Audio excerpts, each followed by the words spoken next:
اللہ کے رسول علیہ السلام کے ظاہری دور میں ایک جوان کی شکایت لوگوں نے کی، یا رسول اللہ یہ جو جوان ہے نا میرے آقا، گناہ کرتا ہے، برائی کرتا ہے، ناجائز و حرام کام کرتا ہے۔ اللہ کے رسول نے فرمایا کیا یہ نماز بھی پڑھتا ہے؟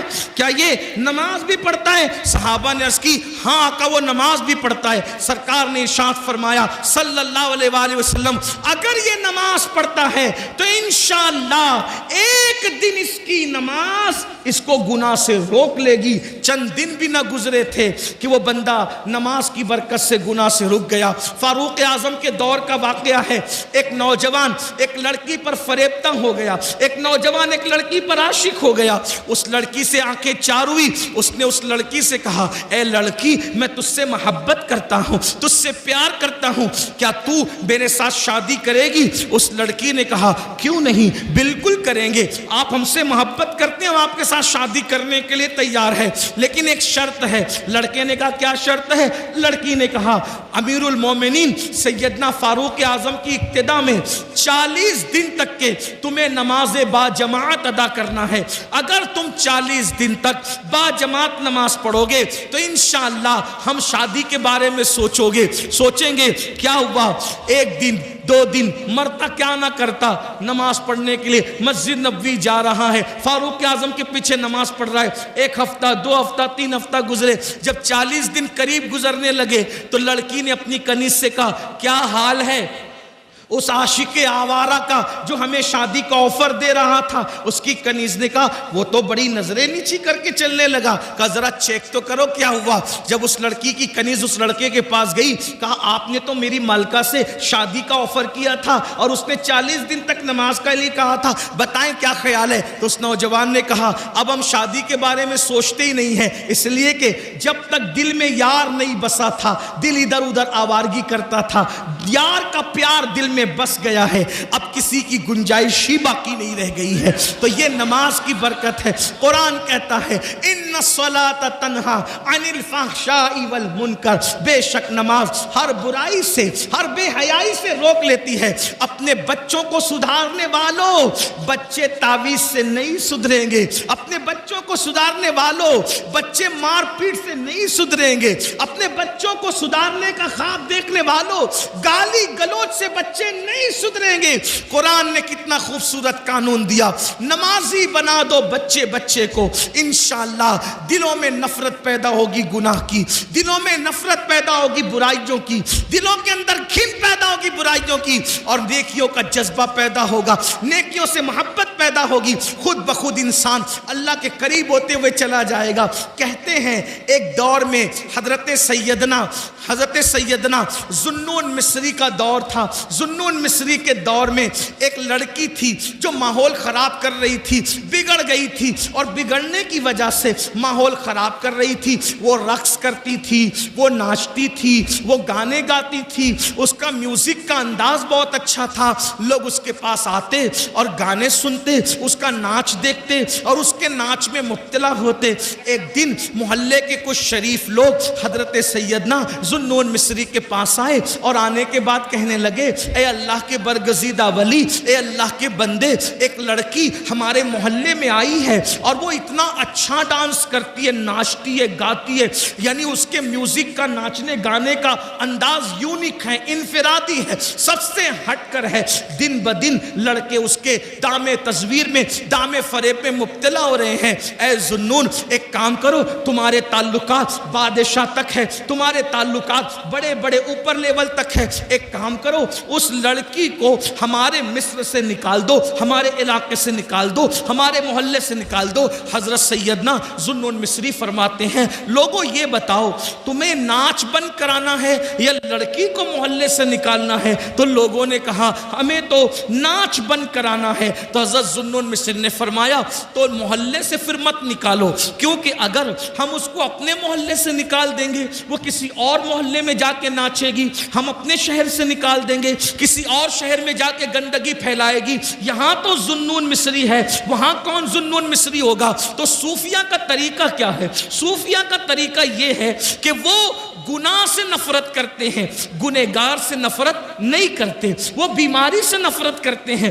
بیمار سے نفرت نہیں کرتے۔ حضرت ذوالنون مصری نے فرمایا ٹھیک ہے، اگر اس لڑکی کا ناچ بند کرانا ہے تو انشاءاللہ مجھ پہ چھوڑ دیں، میں وہ بند کرا دوں گا۔ کہتے ہیں حضرت ذوالنون مصری نے اس لڑکی کے پاس اپنے مرید کو، خادم کو بھیجا اور کہا جاؤ اس لڑکی سے پوچھو تو صحیح کہ وہ ایک رات میں کتنا پیسہ کما لیتی ہے، کتنے روپے کما لیتی ہے۔ خادم گیا اور جا کر کہا اے لڑکی، ہمارے پیر و مرشد حضرت ذوالنون مصری پوچھتے ہیں ایک رات میں تم کتنا کما لیتی ہو؟ اس نے کہا اتنے ہزار ہم کما لیتے ہیں۔ تو خادم نے کہا اتنی ہزار کی رقم ہمارے پیر و مرشد حضرت ذوالنون مصری تمہیں دے دیں گے، مگر آج کی رات تمہیں ناچنا نہیں ہے، تمہیں کسی کو آنے نہیں دینا، تم اپنے گھر میں کسی کو بلاؤ گی نہیں، جب ساری رقم سب کی طرف سے ہم نے دے دی تب آپ کسی کو بلاؤ گی نہیں۔ حضرت ذوالنون مصری کے وہ مرید کے کہنے پر لڑکی خوش ہو گئی، اس کو ایسا لگا ابھی تک تو آوارہ چھوکرے میرا ناچ دیکھنے آتے تھے، ابھی تو صاحب تسبیح مصلی ذوالنون جیسا ولی اور صوفی بھی میرا ناچ دیکھنے آ رہا ہے۔ ہر آدمی اپنے اپنے مطابق سوچتا ہے، اپنے دماغ اور سوچ کے مطابق سوچتا ہے۔ ادھر رات ہوئی، عشاء کی نماز حضرت ذوالنون مصری نے پڑھی، کندھے پہ مصلی ڈالا اور مصلی ڈالنے کے بعد اس کے گھر میں قدم رکھا۔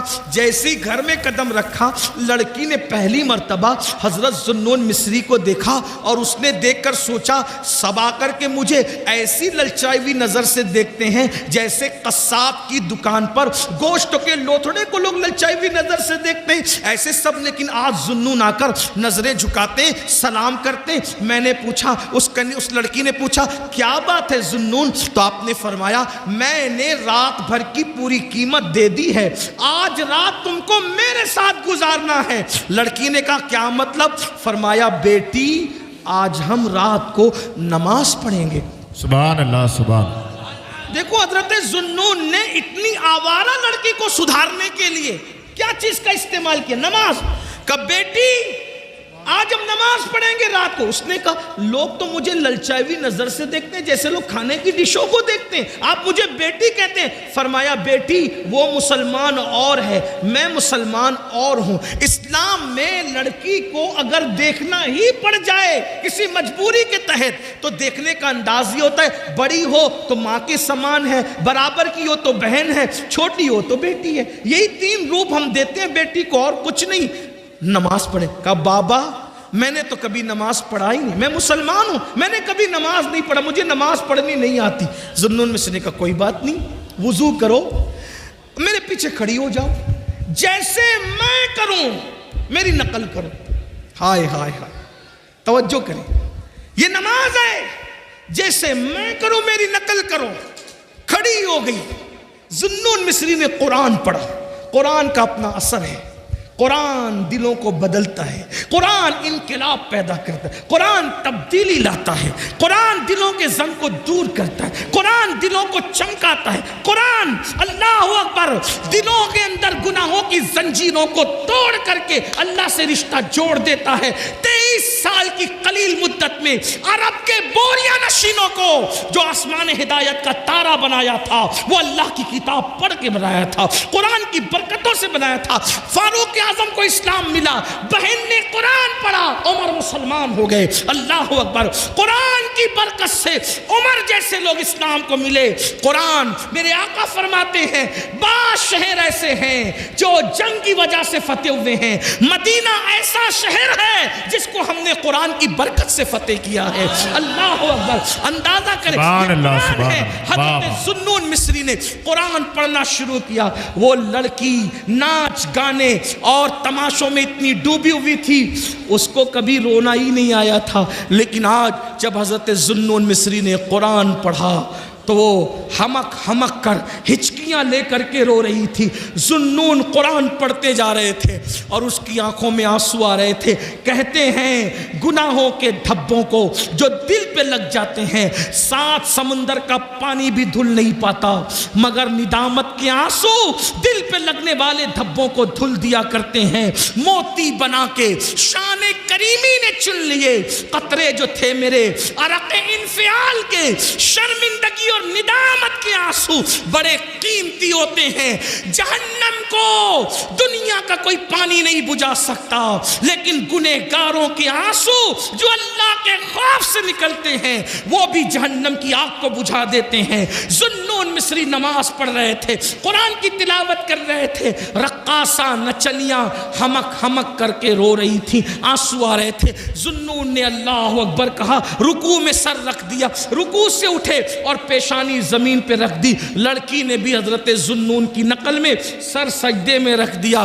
ذوالنون نے سبحان ربی الاعلیٰ زبان سے کہا اور دل سے کہا، مولا بہت محنتوں سے یہاں تک لایا ہوں.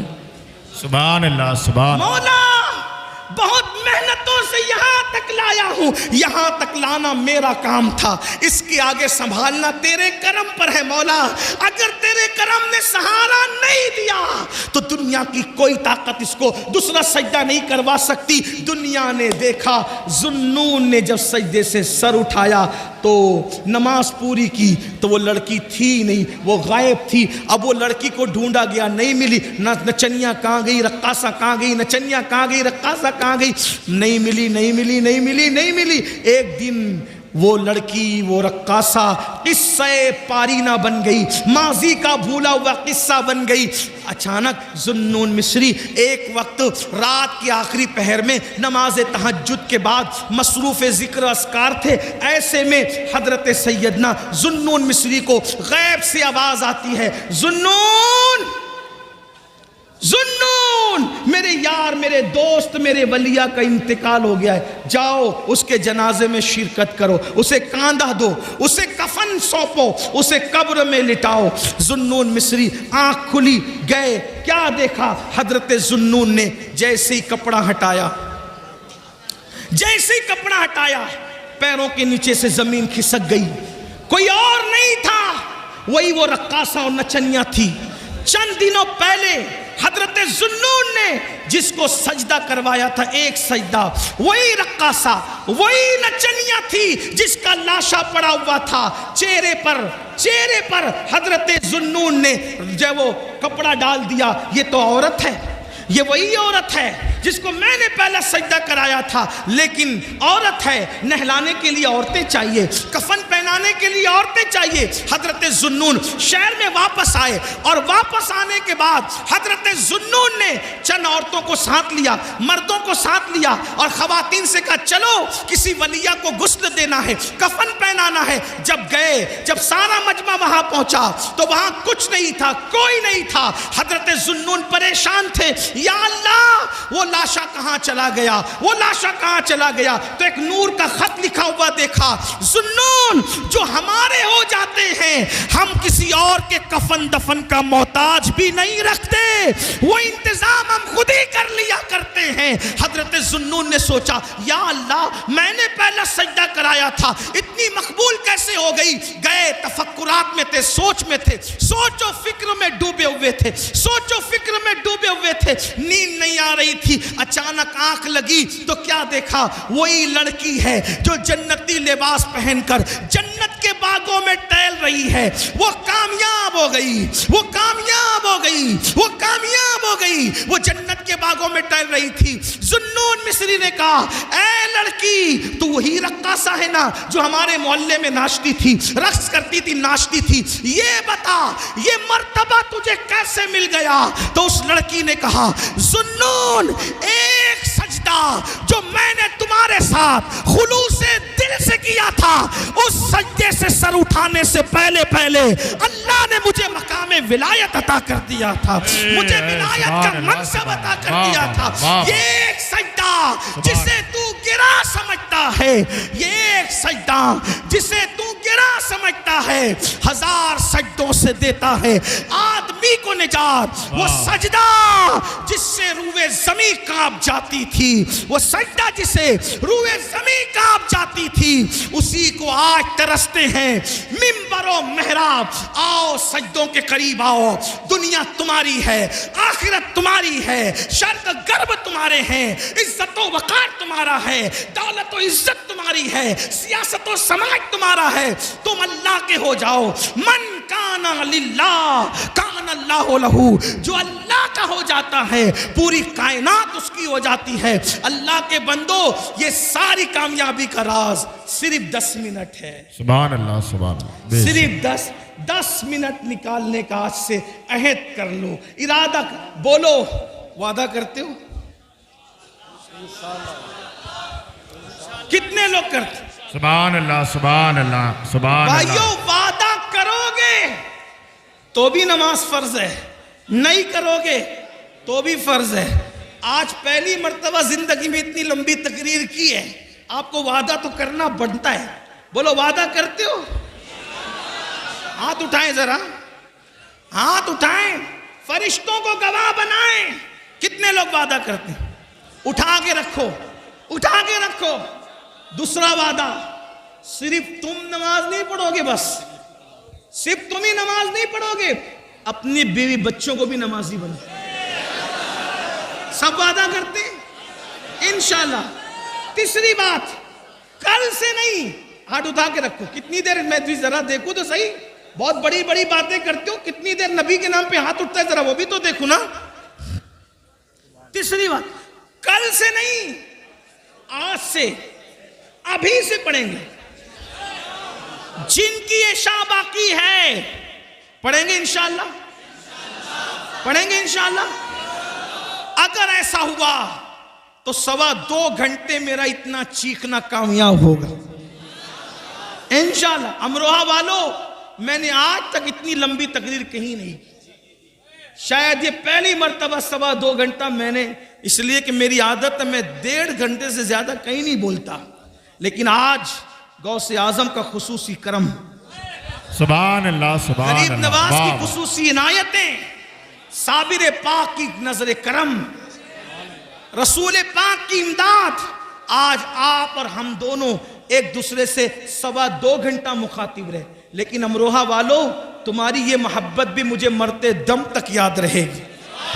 سبحان اللہ۔ نعرہ تکبیر، نعرہ رسالت، مسلک اعلیٰ حضرت، بہار طیبہ کانفرنس، علامہ سید امین القادری صاحب قبلہ، نعرہ تکبیر، جشن دستار بندی، مدرسہ عثمانیہ فیضان رضا، سرزمین امروہہ، علماء اہل سنت۔ میرے بھائیوں، اتنی دیر میں تو مجمع اٹھ کر چلے، لوگ خالی ہو جاتے ہیں، بھاگ جاتے ہیں، تو نماز پڑھیں گے انشاءاللہ، گھر والوں کے ساتھ پڑھیں گے انشاءاللہ، بچے کو نمازی بنائیں گے انشاءاللہ، اور جو دوستوں کا سرکل ہے ان کو بھی نمازی بنائیں گے انشاءاللہ۔ اللہ پاک آپ سب کو سلامت رکھے، باکرامت رکھے، اللہ دونوں جہان کی فلاح نصیب فرمائے، کامیابی نصیب فرمائے۔ اور آج جس مدرسے کا یہ سالانہ اجلاس ہے فیضان رضا، اللہ اس مدرسے کو بھی دین 11ویں رات 12ویں ترقی عطا فرمائے۔ ماشاءاللہ 25 فارغین مجھے بتائے جا رہے ہیں، قاری یامین صاحب نے 25 فارغین ہیں ماشاءاللہ۔ اور صرف یہی مدرسہ نہیں، عاشقان رسول کے جتنے مدارس ہیں، ہر مدرسے کی مدد کرو، تعاون کرو۔ جامعہ نعیمیہ ہوا اور آس پاس کے جتنے سب علاقے ہیں، ادارے ہیں، اور جامعہ اشرفیہ ہوا اور جامعۃ الرضا ہوا، منظر اسلام، جو بھی ہیں ہمارے عشاق کے، اس لیے کہ جب تک مدرسے سلامت ہے ہمارا دین سلامت ہے۔ العلم حیات الاسلام و عماد الدین، علم اسلام کی زندگی ہے، دین کا ستون ہے۔ یاد رکھنا، نمازی تو محلے سے مل سکتے ہیں لیکن امام صرف مدرسوں سے ملتے ہیں۔ نمازی کہیں سے بھی پکڑ کے لائے جا سکتے ہیں مقتدی، امام مدرسے سے ملتا ہے۔ اس لیے مدرسوں کی قدر کرو اور مدرسوں کی اہمیت جانو، مدرسوں کو مضبوط کرو۔ مدرسے مضبوط ہوں گے ہمارا دین مضبوط ہوگا، اس لیے کہ ہماری جو ٹکی ہوئی دین کی عمارت ہے وہ مدرسوں سے ہے۔ بلکہ آپ کو بتا دوں مسلمانوں، ہمارے ملک ہندوستان بھارت میں جب انگریزوں نے اپنے قدم جمائے تو یہی مدرسے کے فارغین تھے جنہوں نے انگریزوں کے خلاف جہاد کا فتویٰ دیا اور انہوں نے ملک ہندوستان کو آزاد کرانے میں جان کی بازی لگا دی. یونیورسٹی اور کالج والے بعد میں آئے, سب سے پہلے جو آگے آئے یہی مدرسے کے لوگ تھے جن کا نام فضل خیر آبادی تھا, کفایت اللہ کافی مراد آبادی تھا, حضرت فیض عثمانی تھا. یہ سب بڑے بڑے لوگ, اللہ و مفتی صدر الدین آزردہ تھا. یہ لوگ آئے اور آنے کے بعد انہوں نے جان کی بازی لگا دی. یونیورسٹی اور کالج والے تو پیچھے پیچھے سے آئے. آج بھی انڈمان میں قبریں بتا رہی ہے کہ انڈمان میں جن لوگوں نے کالا پانی کی سزا بھگتی ہے وہ کسی اور جگہ سے نہیں آئے تھے, وہ مدرسوں کے سپوت تھے جنہوں نے ملت سے بھی وفا کیا اور ملک سے بھی وفا کیا. اور مراد آباد کے قریب رہنے والوں, جب تک چاند و سورج نکلتے ڈوبتے رہیں گے, مراد آباد کی زمین کا احسان ہندوستان قیامت تک نہیں بھول سکتا, کیونکہ وہ مدرسے کا عظیم سپوت جسے دنیا سید کفایت علی کافی مراد آبادی کے نام سے جانتی ہے. اللہ اکبر. اسی ملک ہندوستان کے لیے اس اللہ کے ولی نے قربانی دی, شہید ہوئے, پھانسی کا پھندا چوما, لیکن جب ان کی قبر کھلی تو ان کا جسم صحیح سلامت تھا. وجہ یہ تھی کہ وہ صرف مدرسے والا نہیں تھا, وہ مدرسے کے ساتھ خانقاہ والا بھی تھا, دل والا تھا, جگر. کیسا عاشق رسول. ارے لوگوں کی ٹرین اگر تیز چلنے لگے تو دل دہلنے لگتے ہیں, قلم ہاتھ سے چھوٹ جاتا ہے. لیکن سید کفایت علی کافی مراد آبادی رحمت اللہ علیہ کو جب پھانسی دی جانے لگی تو کہا کہ تمہاری آخری خواہش کیا ہے؟ تو مدرسے کا وہ بطل جلیل کہتا ہے آخری خواہش ہے کہ نبی کی نعت پوری زندگی لکھتا رہا, اب بھی نبی کی نعت لکھوں گا. اور کافی نے جو آخری نعت لکھی وہ آخری نعت ہے کہ وہ لکھا کوئی گل باقی رہے گا. یہ مراد آباد سننے والی آواز ہے. کوئی گل باقی رہے گا, نہ چمن رہ جائے گا, پر رسول اللہ کا دین حسن رہ جائے گا. اطلس و کم خواب کی پوشاک پہ نازا نہ ہو, اس تنے بے جان پر خاکی کفن رہ جائے گا. ہم سفیر و باغ میں ہیں کوئی دم کا چہچہا, ہم سفیر و باغ میں ہیں کوئی دم کا چہچہا, بلبلیں اڑ جائے گی سونا چمن رہ جائے گا. اور عقیدے کا شعر کہتے ہیں جو پڑھے گا صاحب لولاک کے اوپر درود, جو پڑھے گا صاحب لولاک کے اوپر درود, آگ سے محفوظ اس کا تن بدن رہ جائے گا, آگ سے محفوظ اس کا تن بدن رہ جائے گا. اور کتنے یقین سے کہتے ہیں اور بڑے مزے میں کہتے ہیں نام شاہان جہاں مٹ جائیں گے لیکن یہاں, نام شاہان جہاں مٹ جائیں گے لیکن یہاں, حشر تک نام و نشانے پنجتن رہ جائے گا, حشر تک نام و نشانے پنجتن رہ جائے گا. اور پھر کہتے سب فنا ہو جائیں گے, سب فنا ہو جائیں گے, سب فنا ہو جائیں گے, کافی وہ لیکن حشر تک. کافی مراد آبادی وہ شاعر ہے جن کے بارے میں اعلیٰ حضرت کہتے ہیں میں کسی شاعر کی شاعری نہیں سنتا قصدن, صرف دو ہی لوگوں کو سنتا ہوں, ایک تو میرے چھوٹے بھائی حسن بریلوی کو سنتا ہوں اور دوسرے کافی مراد آبادی کو سنتا ہوں. سبحان اللہ. کافی مراد آبادی ایسے شاعر ہیں جن کو امام احمد رضا نعت خوانی کی دنیا کا بادشاہ کہتے ہیں. کافی کو بادشاہ کہتے ہیں اور خود کو وزیر اعظم کہتے ہیں نعت خوانی کی دنیا. جب وزیر کا کوئی جواب دیے رضا بریلوی کا تو جو بادشاہ و نعت خوانی کی دنیا کا اس عاشق کا کیا جواب. وہ تمہارے مراد آباد کے تھے اور قبر کھلی تو کفن بھی محفوظ تھا, تو کیا کہتے ہیں نام شاہان جہاں مٹ جائیں گے لیکن یہاں, حشر تک نام و نشانے پنجتن رہ جائے گا اور سب فنا ہو جائیں گے, سب فنا ہو جائیں گے, کافی وہ لیکن حشر تک سب فنا ہو جائیں. یقین دیکھو یقین, نعت مٹانے والوں کی نہیں چلے گی, حریت کا مجاہد اعلان کر رہے عقیدے کا، آزادی کا مجاہد اعلان کر رہے عقیدے کا. سب فنا ہو جائیں گے، لیکن سب فنا ہو جائیں گے، کافی وہ لیکن حشر تک نعت حضرت کا زبانوں پر سخن رہ جائے گا، نعت حضرت کا زبانوں پر سخن رہ جائے گا. تو مدرسے نے ایسے ایسے لوگوں کو دیا. اس لیے ہمیں مدرسوں کی قدر کرنا، مدرسوں کو آگے بڑھانا، مدرسوں کو مضبوط کرنا، یہ ہم سب کی اولین ذمہ داری ہے. آپ نے بہت وقت دیا، بہت وقت عنایت کیا، اب تھوڑا سا وقت جو ہے آپ اور رک جائیں گے تو بڑی محبتیں آپ کی، بڑی مہربانی، کیونکہ قبلہ حضور امیر سنی دعوت اسلامی بہت لمبا سفر کر کے، اتنی لمبے سفر سے صرف آپ سے ملنے کے لیے اور کچھ ضروری باتیں آپ سے کرنے کے لیے تشریف لائے ہیں، اور وہ آ چکے ہیں. بس وہ محفل میں بھی آ رہے ہیں. تھوڑی دیر اگر 10-15 منٹ کا ٹائم آپ اور بیٹھ جاتے ہیں تو حضرت کو بھی خوشی ہوگی، آپ حضرت کی باتیں سن لیں اور اس پر عمل کریں. قبلہ امیر سنی دعوت اسلامی کی گفتگو اتنی خوبصورت ہوتی ہے کہ کبھی کبھی ایک جملہ جو ہے وہ درجنوں تقریر پر بھاری نظر آتا ہے. کبھی کبھی ایک ایک ان کا قول وہ جو پیش کرتے ہیں نا تو بہت خوبصورت اور حسین و جمیل انداز سے پیش کرتے ہیں. کبھی کبھی دل جھجوڑ دیتے ہیں، دلوں کے اندر انقلاب آنے لگتا ہے، دلوں کے اندر تبدیلی آنے لگتی ہے.